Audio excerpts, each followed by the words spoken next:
नमस्कार दोस्तों, मैं सचिन राय और आपके अपने यूट्यूब चैनल पीएटी विथ में फिर से एक बार आपका स्वागत है।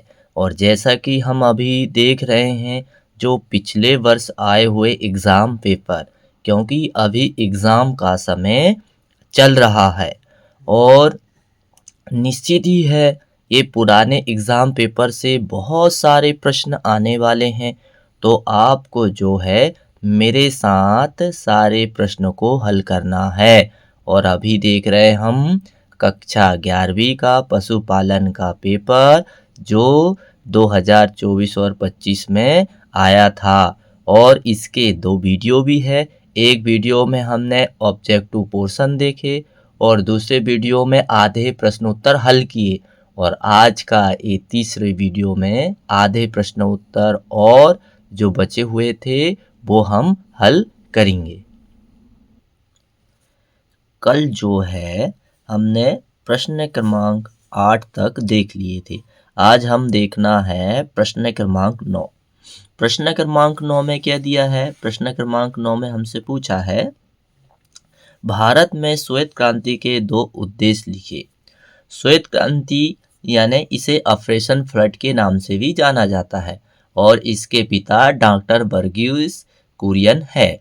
और श्वेत क्रांति यानी कि दूध के उत्पादन बढ़ाने के लिए भारत में एक योजना चलाई गई थी। तो उसी के बारे में हम देख रहे हैं। तो क्या पूछा था कि भारत में श्वेत क्रांति के 2 उद्देश्य लिखे। तो श्वेत क्रांति के जब आपको मैंने दूध का उत्पादन बताया तो आप समझ ही गए होंगे। तो पहला क्या था? दूध के उत्पादन को बढ़ाना। और दूसरा क्या था? पशुपालक की आर्थिक स्थिति में वृद्धि करना या सुधार करना। तीसरा पॉइंट भी हम लिख सकते हैं। क्या लिख सकते हैं? कि राष्ट्रीय आय में वृद्धि करना। अथवा मैं क्या दिया था? दूध व्यवसाय के 2 लाभ लिखिए। अरे जब आप दूध का व्यापार करोगे तो क्या होगा? सबसे पहले तो आपको रोजगार की प्राप्ति होगी और दूसरा क्या है? विदेशी मुद्रा की प्राप्ति होगी। और यदि हम तीसरा यदि लिखना चाहे तो राष्ट्रीय आय में वृद्धि भी होगी। तो इस तरह से हम देखते हैं क्वेश्चन नंबर 10। अच्छा 10 में क्या पूछा था? हिमांक की परिभाषा लिखिए। वह तापमान जिस पर कोई पदार्थ जम जाता है, द्रव ठोस में परिवर्तित हो जाता है, हिमांक कहलाता है। बहुत सीधी सी बात है, हिमांक का मतलब जमना होता है। अब इसके बाद में दुग्ध किन्हीं दो दुग्ध शीतकों के नाम लिखिए। तो दुग्ध शीतक मतलब दुग्ध को ठंडा करने वाले मशीनों के नाम बताना है। तो पहला है तल शीतक और दूसरा है कैबिनेट शीतक। तो हमने ये 10वां प्रश्न देखे। अब हम 11वां प्रश्न देखने वाले हैं। 11वां प्रश्न क्या दिया हमारे सामने? अब हम देखेंगे प्रश्न नंबर 14। प्रश्न नंबर 14 में क्या दिया है कि गर्भवती गाय के प्रमुख 3 लक्षण लिखिए। जब गाय प्रेग्नेंट हो जाती है तो उस समय क्या लक्षण होते हैं, इसके बारे में पूछा गया है। तो पहला लक्षण क्या रहता है? गाय पुनः ऋतुमय नहीं होती है। फिर दूसरा क्या है? शरीर का भार बढ़ जाता है। तीसरा क्या है? उसकी चाल धीमी पड़ जाती है। तो ये गाय गर्भवती के प्रमुख लक्षण है। अथवा में क्या प्रश्न पूछा था? अथवा में पूछा था पशु प्रजनन के प्रमुख 3 उद्देश्य लिखिए। पशुओं में प्रजनन कराया जाता है तो उसके उद्देश्य क्या है ये हमें बताना था। उद्देश्य तो बहुत सारे हैं लेकिन मेन उद्देश्य क्या है? उच्च गुणवत्ता वाले पशुओं को पैदा करना, पहला उद्देश्य ये है। और दूसरा उद्देश्य क्या है? पशुओं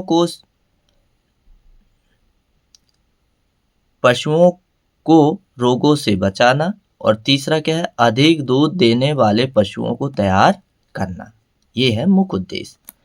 फिर क्या दिया है 15 में? प्रश्न नंबर 15 में दिया है एक डेयरी फार्म की कोई 3 विशेषता लिखिए। यदि मान लीजिए कोई डेयरी फार्म है जहां हम घूमने गए हैं तो उसमें हमें उसकी अच्छाई बताना है कि उसकी अच्छाई क्या है। तो पहली विशेषता क्या है? आदर्श डेयरी फार्म में क्या है? पहला क्या होना चाहिए? ऐसे तो कई सारी विशेषता होती है आदर्श डेयरी फार्म में और सारी प्रबंधक के ऊपर निर्भर करती है व्यवस्थाएं। पहला क्या है, उचित जल की व्यवस्था होनी चाहिए, संतुलन आहार की व्यवस्था होनी चाहिए, फार्म पर चारे के लिए क्षेत्र उपलब्ध होना चाहिए। ये सारी व्यवस्थाएं जो है डेयरी फार्म में होनी चाहिए। अब अथवा में क्या दिया था, ऋतुमय गाय के कोई 3 प्रमुख लक्षण लिखिए। ऋतुमय गाय यानी जो हीट पीरियड में आती है उस गाय के लक्षण हमें बताना है। हाँ, तो ऋतुमय गाय के लक्षण, पहला लक्षण क्या है, पशु बार बार पेशाब करता है। दूसरा क्या है, पशु की योनि से चिकना लसलसा पदार्थ निकलता है। तीसरा, पशुओं के ऊपर दूसरा पशु चढ़ता है तो वह शांत खड़ा रहता है।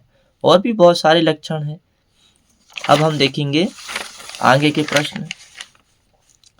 अब आगे के प्रश्न में हम देखेंगे, पहला प्रश्न जो है 16 नंबर का, और क्या पूछा है कि पशुओं को बधियाकरण करने के कोई 3 महत्व लिखिए, कि पशुओं को बधियाकरण करना क्यों अनिवार्य है।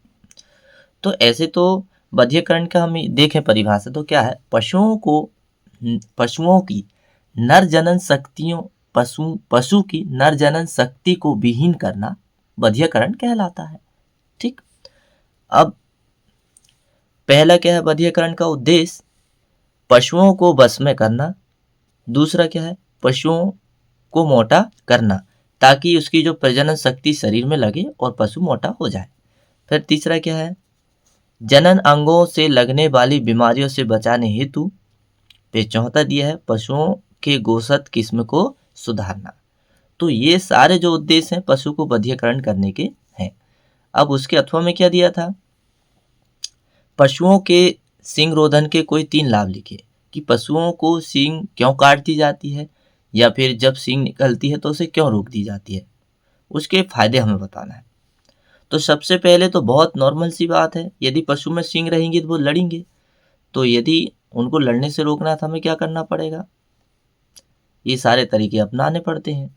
तो फायदे क्या है या लाभ, आपस की लड़ाई में शारीरिक क्षति कम करना, सींग रहेंगी तो वो लड़ते हैं। देख रेख में सुविधा करना, ताकि यदि कोई मारने वाला पशु है, सींग नहीं रहेगी तो वो ज़्यादा हानि नहीं पहुंचा पाएगा। तीसरा, कमजोर पशुओं को राहत मिलती है, सींग बड़ी हो जाती है तो पशु को जो है ऊर्जा खर्च होती है, तो उससे भी क्या है उसको राहत मिलती है। 17 प्रश्न में क्या पूछा था हमसे, सहकारिता के कोई 4 आधारभूत सिद्धांत लिखिए। फिर हम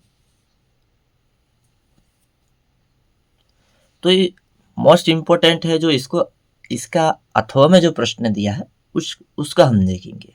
कोऑपरेटिव तो आप सभी जानते हैं, सहकारिता क्या होती है। सहकारिता वह है समूह होता है जो 10 या 10 से अधिक सदस्य मिलकर गांव में एक समूह बनाते हैं और फिर साथ में मिलकर खेती करते हैं। ऐसा प्रक्रम या ऐसी खेती सहकारिता के अंतर्गत आती है। अब प्रश्न नंबर 17 के अथवा में क्या दिया है, दुग्ध सहकारी संस्था के कोई 4 कार्य लिखिए। तो ये दुग्ध सहकारी संस्था जो होती है वो क्या क्या कार्य करती है। पहला कार्य तो ये है, दूध का एकत्रीकरण करती है। दूसरा, ग्रामीण क्षेत्रों में सामाजिक आर्थिक सुधार करती है। तीसरा, ग्रामीण क्षेत्रों में रोजगार के अवसर सृजन कराती है। और बहुत सारे कार्य भी ये कराती है। अब इसके बाद में अगला प्रश्न हमारा दिया है 18वें नंबर का। 18वें नंबर में क्या पूछा है, दोहन की विधि के बारे में पूछा है। तो पूर्ण हस्त दोहन विधि के 4 गुण लिखिए। अथवा में क्या दिया है, डेयरी प्रबंधक के कोई 4 गुण लिखिए। तो दोहन तो आप बिल्कुल निश्चित ही समझ गए होंगे कि दोहन कार्य करना यानी गाय का दूध लगाना।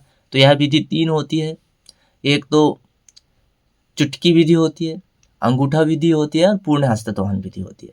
चुटकी विधि छोटे थन वाले पशु में उपयोग की जाती है, और फिर अंगूठा विधि थोड़े से बड़े पशु में बड़े पशु जिनमें थोड़े बड़े थन रहते हैं उनमें की जाती है। और जो पूर्ण हस्त विधि, जो जिस पशु के थन बहुत बड़े होते हैं या फिर मीडियम होते हैं उनमें की जाती है। और सबसे अच्छी विधि पूर्ण हस्त दोहन ही मानी जाती है, जिसे फिस्टिंग मेथड बोलते हैं। इससे पूरा दूध भी निकल जाता है और पशु के आयन में थनों में किसी प्रकार की कोई भी क्षति नहीं होती और पशु को भी आराम मिलता है। ये सारे उसके गुण हैं। तो हम देखेंगे भाई पूर्ण हस्त दोहन के 4 गुण क्या है। पहली बात, यह एक वैज्ञानिक विधि है। इस विधि में पूरा दूध प्राप्त होता है। थनों में किसी प्रकार की गांठ नहीं पड़ती है। दोहन में शीघ्रता होती है, यानी दोहन का कार्य बहुत तेजी के साथ किया जा सकता है। अब हम अगला प्रश्न देखेंगे 19 नंबर का। 19 नंबर के प्रश्न में क्या पूछा था हमसे, 4 नंबर का प्रश्न था ये। गाय के दूध का औसत संघटन लिखिए, यानी गाय के दूध में क्या क्या होता है, कितनी कितनी मात्रा में होता है, प्रतिशत में हमें बताना है। तो सबसे पहले तो हम देखेंगे, हालांकि यहाँ टेबल बनाना चाहिए, अब हमें टेबल बना के ही हमें बताना है कि एक साइड लिखना है पदार्थ के नाम और दूसरे साइड लिखना है उसका प्रतिशत, अवयव, और दूसरी साइड प्रतिशत। अवयव में आप ये सब लिखिए, जल, वसा, प्रोटीन, दूध, शर्करा, राग, और फिर साइड में आंकड़े लिखिए प्रतिशत में। जल यदि हम देखेंगे गाय के दूध में तो 87% होता है। वसा यदि देखेंगे तो 4% होती है। प्रोटीन देखेंगे तो 3.2% होती है। दूध, शर्करा 4.7%, राख 0.75% होती है। अब अथवा में क्या पूछा गया था कि गाय के खीस का औसत संघटन लिखिए। तो खीस तो आप समझते ही होंगे, जिसे चीक, गांव में बोलचाल में चीक कहते हैं और पुस्तक की भाषा में कोलोस्ट्रॉम कहते हैं। यह जो है नवजात के जन्म के तुरंत बाद ही मिलने वाला एक क्षरण है, जो पशुओं के लिए बहुत लाभदायक होता है, क्योंकि इसमें बहुत सारे नवजात जो बच्चा है उसके लिए फायदेमंद पदार्थ मिलते हैं, और यह एंटीबॉडी का काम भी करता है, साथ में पेट साफ करने का भी ये काम करता है। और माँ का दूध तो बहुत ही ज़्यादा महत्वपूर्ण होता है, तो माँ का दूध तो सबसे पहले ही नवजात को पिलाना चाहिए। फिर इसके बाद में हम देखेंगे इसमें क्या होता है। खीस में जल जो होता है 81.8% होता है। दुग्ध वसा 2% होती है, यानी दुग्ध वसा जो है दूध से कम होती है। SNF यानी कुल ठोस पदार्थ की मात्रा जो है 16.2% होती है। लैक्टेज की मात्रा 2.2% होती है। प्रोटीन की मात्रा 12.8% होती है। फिर कुल ठोस की मात्रा 18.2% होती है। राग की मात्रा दूध से देखो, दूध में तो 0.75 होती है, इसमें कितनी होती है, 1 होती है। और अम्लता कितनी होती है, 0.42% होती है। तो इस तरह से खीस का औसत संघटन है। और आज के वीडियो का और इस पेपर का अंतिम प्रश्न है प्रश्न नंबर 20वां, और दिया क्या है, निर्जलीकरण के कोई 4 लाभ लिखिए। Write down any 5 benefit of sterilisation. Sterilisation के हमें फायदे देखना है। तो इसके नीचे हमें दिया है अथवा में जो महत्वपूर्ण प्रश्न है इसको देखेंगे हम। तो क्या दिया है कि दुग्ध पैकेजिंग के कोई 4 उद्देश्य लिखिए। Write down any 4 objective of milk packaging, यानी दूध को पैक करने से क्या फायदे हैं। जो आपको अभी मार्केट में जो दूध मिलता है वो पैकिंग वाला ही मिलता है, पैकेट में, उसी को पैकेजिंग बोलते हैं। तो पहला फायदा तो ये होता है कि दुग्ध परिवहन आसान हो जाता है। दूसरा फायदा होता है दूध स्वच्छ व शुद्ध रहता है, यानी इसमें किसी प्रकार की मिलावट नहीं हो सकती है एक बार पैक होने के बाद। यह सरल एवं सस्ती विधि है। चौथा नंबर है इसमें अपमिश्रण की संभावना कम रहती है। तो ये हैं दूध पैकेजिंग के फायदे। तो दोस्तों मेरा वीडियो आपको कैसा लगा, अच्छा लगा होगा मेरा वीडियो, तो आप मेरे वीडियो को लाइक करें, शेयर करें और मेरे चैनल को सब्सक्राइब करें। और इसके आगे जो है अब मैं कक्षा 11वीं पशुपालन का 2024 का प्रश्न लाने वाला हूँ, 23-24 का। तो आप मेरा अगला वीडियो ज़रूर देखें। तो मेरा वीडियो देखने के लिए आप सभी को धन्यवाद, और आपकी तैयारी अच्छी हो ऐसी मैं शुभकामना करता हूँ।